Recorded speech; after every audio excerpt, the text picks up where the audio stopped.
Mr. Mike's students and classmates like to be shiny and clean.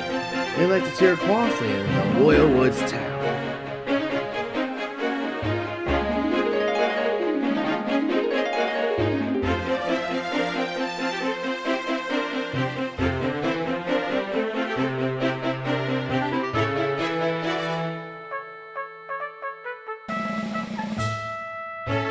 Look at Ronnie and Six, it has a cool work to do.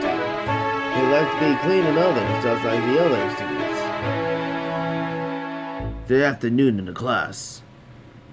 Alright, students, here's the one that's gotta go down. Quincy, you'll help with looking at Ronnie and Six and see what happens, what's going on, before something bad will happen. Yes, sir. I won't let you down, sir. When Quincy go find out what happens, and Mr. Stubborn says, "They're all getting dirty every time. They always need to wash out. And that big-headed walkers, they always doing very important." Actually, Stubborn, I am a very important, you don't mind. I'm a little creature, not a big head. Actually, guys, I don't think three of them gonna get very messy indeed.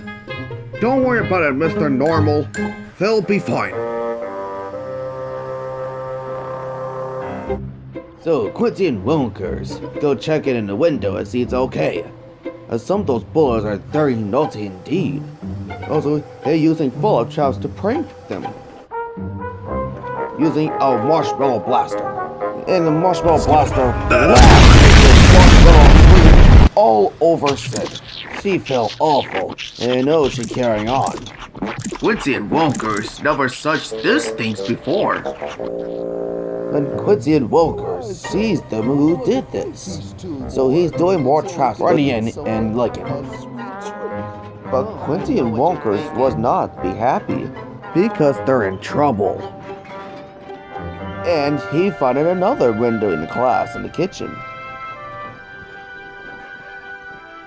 Okay, from now on, he'll be doing work he'll never get dirty, said Quincy. When licking is done, they can wash his hands. But the water spreaded at him, and he looked up. He saw a big giant peanut butter splashed all over the and he faceplanted. Oh, flappin' fuckatash! He'd want to be useful, but will never get dirty.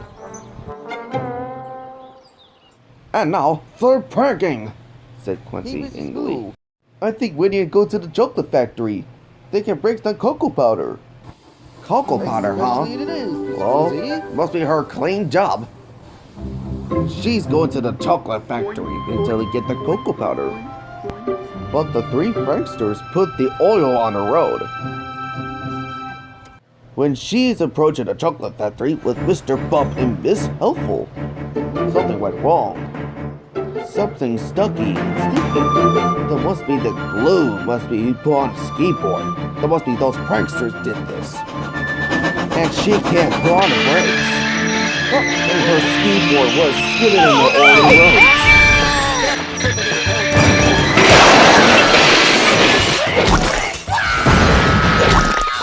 What a calamity!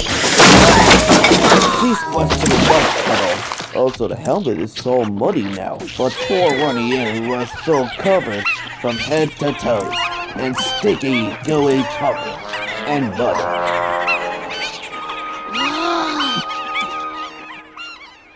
That neatly, when Quincy helps Lincoln, Ronnie, and Sid back to the class, and every classmate ever sees them at this sticky situation. But they're in a class. Everyone thought it was very funny.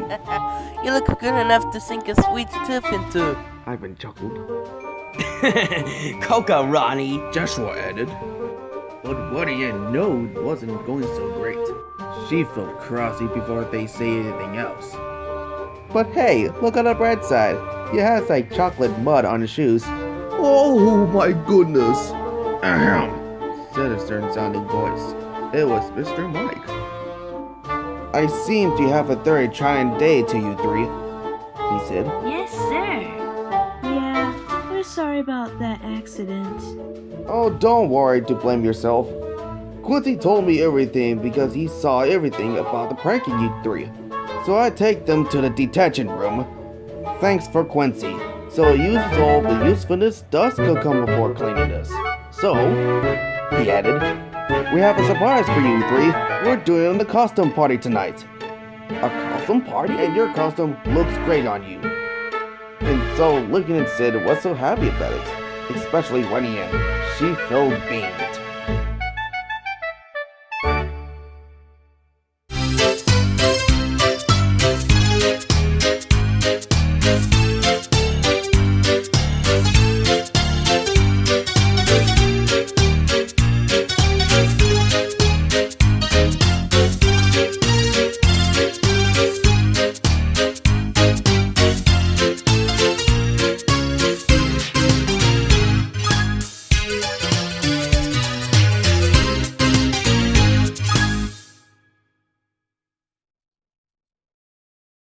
In afternoon, Quincy and others will like to see them look like costumes, except Mr. Grumpy and Mr. Rude. Oh, crooked cucumbers. There's only one thing for sure. They never use Dirty Ronnie. I'll give you Dirty Ronnie. Mr. Rude! And quit calling me Dirty Ronnie! She angered crossly, and they walked away. When the end of the day of class, Mr. Mike arranges a lot of concerts. So Mr. Mike didn't choose Mr. Grumpy. I hate this job. And he didn't choose Mr. Rude. He chose Quincy, of course. Alright, Quincy, make sure your coach cars are nice and clean. Yes, sir. I will drop off the KD in the concert. And now Quincy will start the car and ready to go. But there's a strange sound in the coach car. What was that? Some sort of a squeaky one. And Quincy doesn't see things about sounds, so he's ready to go. On the way to the sidewalk, Quincy heard the squeak again.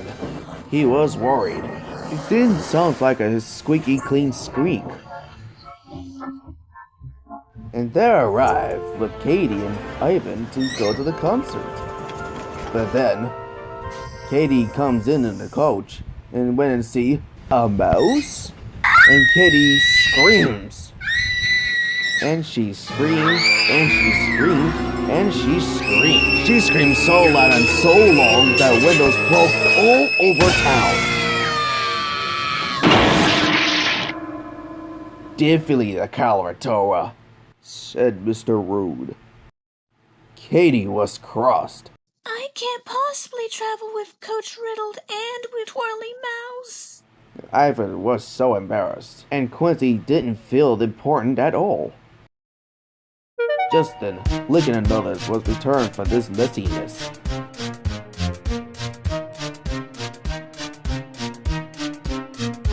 Well, I never. Just look at those three. They look so cute and dirty like the other students. Pleasant.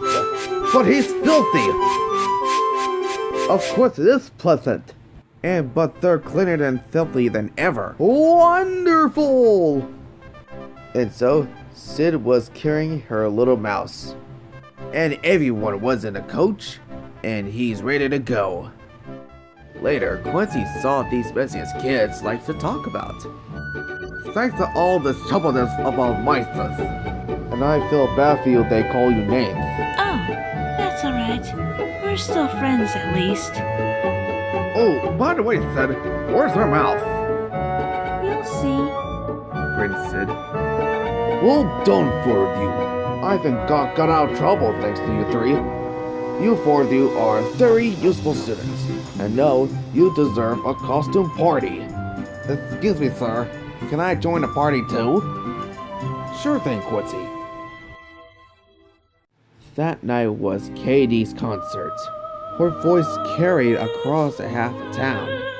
And Sid got out his cage for the little mouse, and she called him Mikey.